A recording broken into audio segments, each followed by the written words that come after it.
All right, we are live.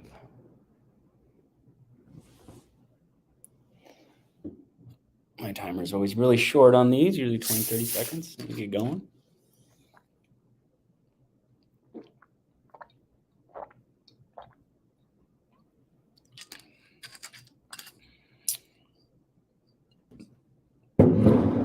Oliver Fitnuken, thanks for joining, guys.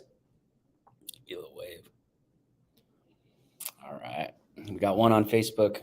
All right, guys, we'll get going here. Hey, thanks for joining. For those that don't know, my name is Jerry Kuykendall. I go by Coach Jerry online. I'm the owner founder of Biohacking Truth. And what do? I help busy people, parents, professionals, help them reclaim their fitness, focus, and energy so they can do what they want in life. Like you age on your terms, you can age fast or you can age slow. It's totally up to you. I'm here for those that wish to age slow and wish to feel their very best. So how do we do that? Well, we figure out what the hell's getting in your way, what your pattern is, and find out ways to repattern your behaviors and your habits. And next thing you know, you're a new you. So it's not that simple, but almost. So today I want to talk about perfectionism. And why do I want to talk about perfectionism? Well, a lot of people are familiar with perfectionism. A lot of people know perfectionists, and a lot of people think that they are perfectionists. But true perfectionists are hard to miss. Like they're a perfectionist. Now we all have the perfectionism gene within us, and depending on how we use our pattern of our personality to get through our life, determines what level that we utilize that aspect of ourselves. This is the aspect of ourselves that likes to control things. This is the aspect of ourselves that likes to have predictable outcomes, that likes to know what to expect. The good thing about having this within us is that we rarely fail to plan. We're very detail oriented. We consider most possibilities, and generally people that are high on the perfectionism scale are not lazy at all. So they're hard workers. They're willing to put the time in to do things the right way. These are generally virtuous people. These are generally people that are have a high priority of doing the right thing. Now that right there is kind of where they get in trouble. And we'll talk more about that as we go. So what are some of the side effects of being overly perfectionistic, being tied into perfection? Well, a lot of times if we are overly concerned about the process going perfect, then a lot of times we are too tied into the outcome. And outcomes are important, but just realize that no matter what outcome you're looking to achieve, by the time you get to that point to where you know whether or not the outcome is successful, that is just a stepping stone in your big picture plan, which you're moving on to something else anyway after that. So being outcome oriented can cost us the beauty of relishing, immersing, and learning from the experience or the process. And it causes us to put blinders on, and maybe we get too black and white, too hyper focused on things that may or may not be really relevant to the big picture. Through the course of that, we experience a lot of judgment with ourselves and with others. We experience a lot of anger. Sometimes it's repressed, sometimes it's outward, and we find ourselves disappointed quite often. So if this sounds like you, stick around. We're going to talk about this in a little more depth today. So those are kind of the emotional states that someone who is high on the perfectionism scale finds himself in, and it can be quite exhausting. It can be very exhausting. You might find yourself asking yourself why people in the world don't see things the way you do, or gosh, why would they do that? Or why didn't they do that? Or how could you? So a lot of these things might be going through the mind of a perfectionist. And just like the rest of us, perfectionists, they're operating under an illusion. And we all live under illusion at some point in time. And it's an illusion that we've generally created to make our life easier, we think. So first thing about perfectionism, it is the enemy of progress. While we don't want to take too much messy action in life, sometimes you've just got to take messy action. Sometimes you've just got to proceed, put one foot in front of the other and see what happens, and be willing and open to learn from the experience. If you're too high on the perfectionism scale, that's probably not going to be a big thing in your life. You would rather go 1-0 than 19-1. That's what a lot of perfectionists are. But perfection doesn't exist. Perfect doesn't exist. There's no such thing as perfect.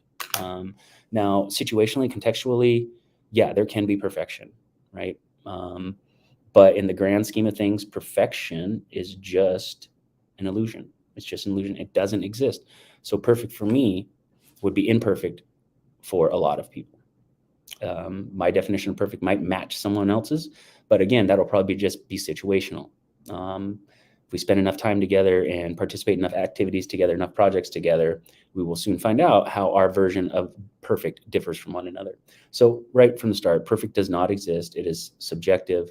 Now, what we want to be perfect, we want everyone else to see as perfect as well. Why? Because that makes our life easier. Okay. Whenever we need things to be perfect, we are guarding against something. We are resisting. We are trying to over control the outcome. And anytime you go into control mode where you try to control things, be overly controlling, then you just realize that you are resisting something. You are resisting something, and it's our job to get down to the bottom of that. What is it I'm resisting? And is it healthy for me to resist this as often as I do? Um,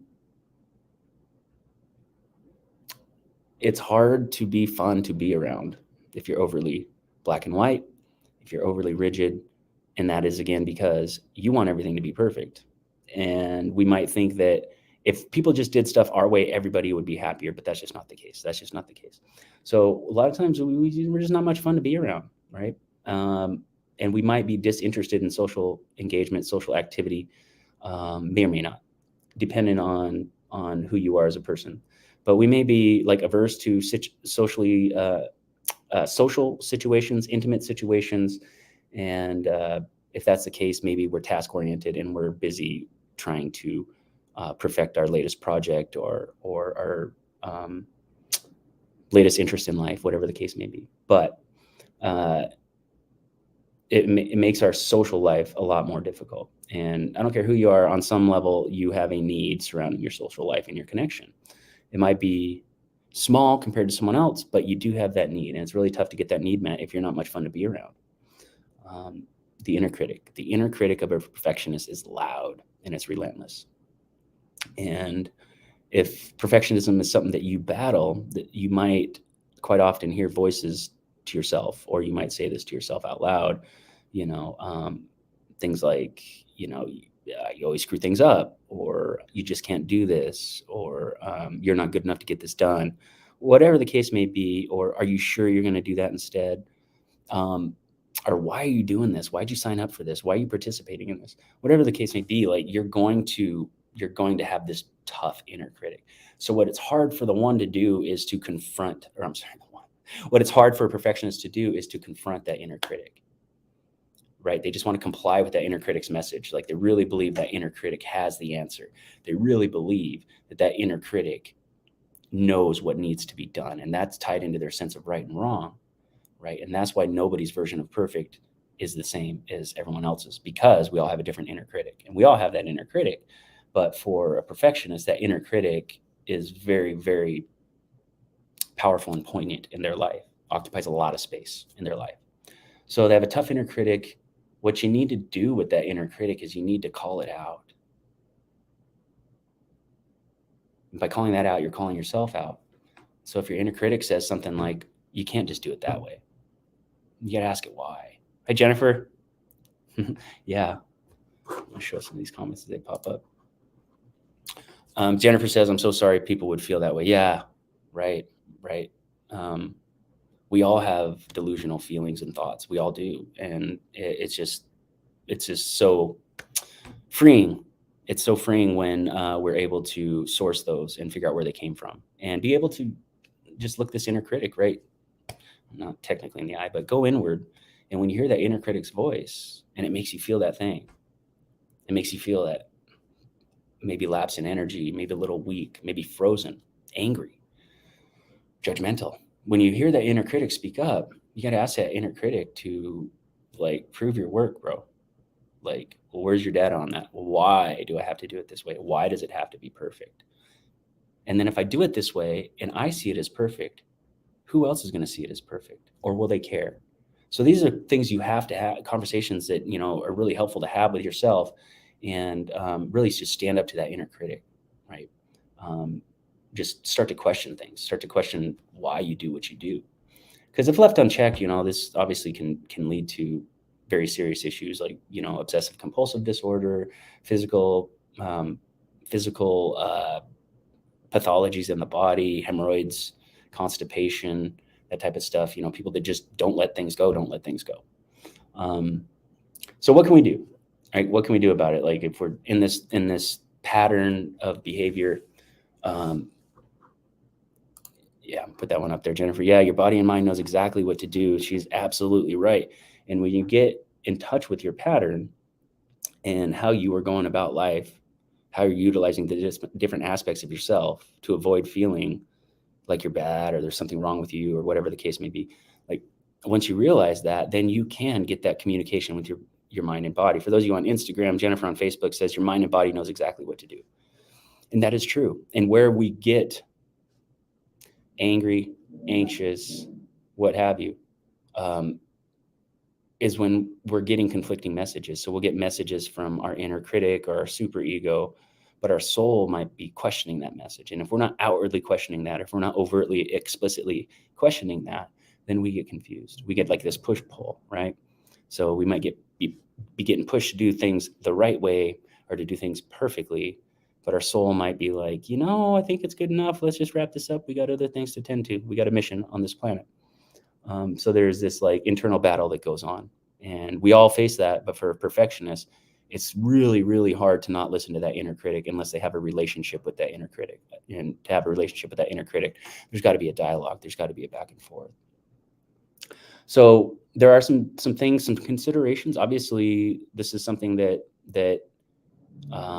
if it's really present, heavy, and negatively affecting your day-to-day life, yeah, there's some work that needs to be done. But these are some considerations, some perspectives that you may or may not have considered. Or if you know somebody in your life that is a perfectionist and just tough to be around and tough to have a conversation with, right? Because everything's just black and white. These are some things to consider when you're dealing with that type of person. Or if this is you, this is something to consider when you're conversing and living with yourself. So think of this as like positive self-talk or how to deal with a perfectionist. Whatever you have in your heart that makes you think that you can't delegate and trust, really question that. That's your inner critic. That's your inner critic. And your inner critic might be telling you things like, man, these people don't pay attention to things nearly as much as you do. And you're not even close to competent in this area. How could you trust them? Right? Again, that's our own illusion. That's our own illusion, thinking we know what perfect is. So know that you can delegate and you can trust. And guess what? If they screw it up, then there's something to be learned from that. Okay. Maybe it's in what your version of screwing things up are, or that once you correct the way they do things with their help, right? And like I have a high perfectionist streak in me as well. So just the way I said that, right, is like a perfectionist wants to fix things. They want to fix people. They want to fix situations. They just want to fix it. They don't care who fixes it, right? But it's got to be done right. So they might tend to be doing things on their own quite often. They might just jump in there as opposed to delegate things. So you can delegate, you can and trust, and you can learn from that. Okay, things don't go right according to the plan. You might learn that, hey, it doesn't have to be perfect and it can still work out. Or you might learn that, boy, with a little bit of work, this person's going to be really good at this job or this task or this responsibility, and I won't have to worry about it anymore. Acknowledge the things that you have done successfully. So it's obviously we've always got to keep our eye on the prize, right? If you're like me, if you're always looking to find ways to better yourself and be more available to the people around you, like you might be very forward focused.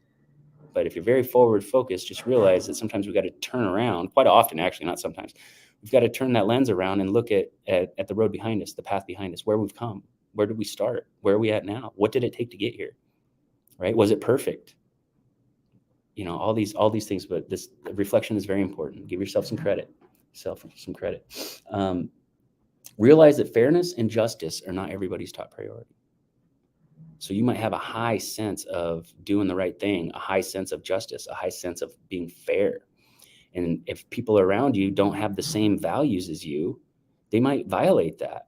because they've got their own values that they think are more important than that. And if they're protecting those values and it violates your values for being just or doing the right thing or being a good person, then realize that you have options. Come on in, Carrie. Just got a visitor. Realize that you do have options to deal with those situations, and you have options on who you hang out with, and you have options to see things the way they do, so that maybe you can understand them better and understand yourself better. Find experiences that make you have fun, that are less serious, new experiences, things you haven't tried before. Be open to failing, because guess what? When you try something brand new and you fail at it, that is what's supposed to happen. So isn't that perfect? So in the mission of not screwing up or not doing anything imperfectly, sometimes we miss out on a lot of life's experiences, which if we were to get familiar with or were to participate in, we might enjoy it, and that would help round out the circle of our life, of who we are. Find lessons in folly. So when we make a mistake, when we fall on our face, guess what? When you fall on your face, you realize that you can do a push-up.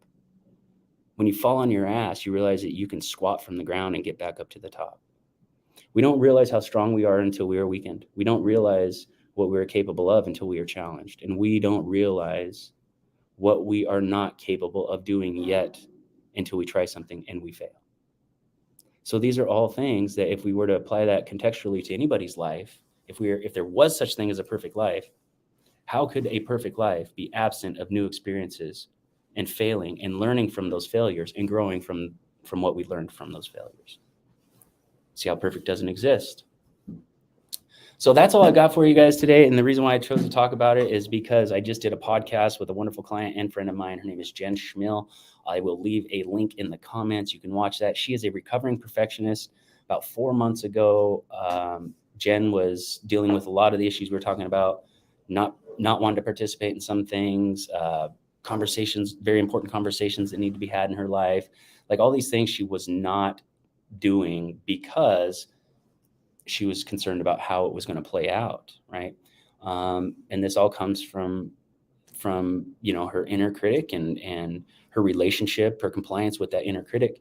And but within the matter of a few months, she was able to source her own pattern. She was able to source what she was guarding and resisting, and figuring out how she was using that situationally to protect herself from feeling like she was messing up or doing things wrong. But what she realized was that was a really flawed strategy. It was a flawed strategy. So everything that she was trying to avoid is what she was creating in her life through that strategy. So it's a really great story. She's been able to really open up, being able to be open to experiences and to try things different. And there's a cute little story in there about her last jiu-jitsu tournament and the prep that she did, which was completely different. And it's really funny how it turned out. Couple things I've got coming up that I'm pretty excited about, and I would like to offer anybody that's watching this now or later early access to my new stress reduction mini course. It's going to be completely free. This is something that I think that everybody I deal with, whether it be prospects online or whether it be my current clients, they all benefit from this type of stress reduction protocol. It's free. It's something you can just keep on your phone. It'll just be a digital link. You can pull it out. You can use it at any time.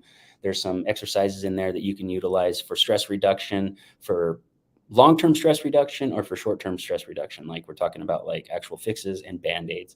You can use these tactics in the bathroom at work. You can use these tactics when you're walking, when you're driving, anytime, but just reduce that overall physiological load. And then maybe that'll give you some space to think about some of the things that we've been talking about. Back pain course is coming out soon. That one's probably not going to be free. Depends on how much I want to put into it. But this is for people that are experiencing intermittent back pain chronically. Maybe you know the source of it. Maybe you don't. If you don't know the source of it, go get it checked out. But if it's one of those things, like it's nothing super serious, but it just does get to you, this mini course is going to address all that. It's going to show you how to assess what your intolerances are, whether you have intolerance in flexion or in extension and twist, or when you're extending the leverage of your spine, it's gonna talk about ergonomic considerations. It's gonna give you some exercises that you can utilize. It's gonna talk about how breathing affects your spine and your lower back.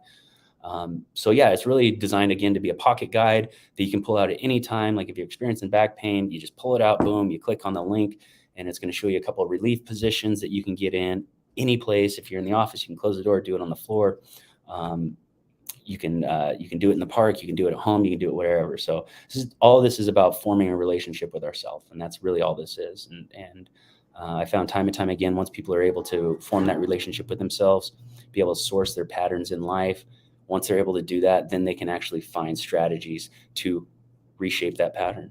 And that's really all it is. You just reshape that pattern, you play it over and over and over again until it becomes a bit of a habit. Once it becomes a habit, then you don't have to worry about repatterning anymore. All right. If you guys are interested in any of those offers I just mentioned, the free stress reduction mini course, the back pain mini course that's coming out soon, please put your email in the or put a comment in the comments. I will reach out to you direct on DM. I'll get your email address from you, and I will send you a pre-sign up link for the back pain course, or I will send you a pre-sign up link for the stress reduction course, or both. To view the podcast I was talking about with Jen, click on the link in the description or the comments, and that'll get you right to that latest podcast. And that is actually going to be through my blog. So if you haven't read my blog yet, I really appreciate it if you go in there, give it a click, and give me a follow, share it maybe with someone that could benefit from it. And really what I'm trying to do here is I'm trying to break away from the chains of Facebook and Instagram. As we all know, they can control the algorithm, they control who gets to see your content, and which is fine. We're playing the game, but what I don't like about the algorithms is they really appeal to people's anger. And so if you're not pissing people off, they don't show you to a lot of people. So I'm not about that. So I'm starting this blog, I'm starting this podcast to try to get this content out there that I can own and I can redistribute it as I'd like. So I'd certainly appreciate it if you just click the link in the bio or in the description of this video or in my bio. And you can sign up for that Substack, and you can also sign up for my weekly blog. So if you have any questions, I'm going to check the comments. Yeah, definitely, Jennifer. I will put those in the comments. So just click on the comments, and after I'm done with this next meeting, if I don't do it before, I will send you a direct link. Yeah, you're welcome, Jennifer. Thank you for the nice comment. It's my pleasure to help people. That's what I do, and that's my mission. All right, guys, appreciate everything. Thank you for tuning in. And if you have any questions, comments, concerns, leave them down below. You can reach out to me on DM. You can reach out to me anytime, jerry@biohackingtruth.com. Reach me direct, 406-241-3763. And as always, peace, much love, and live well.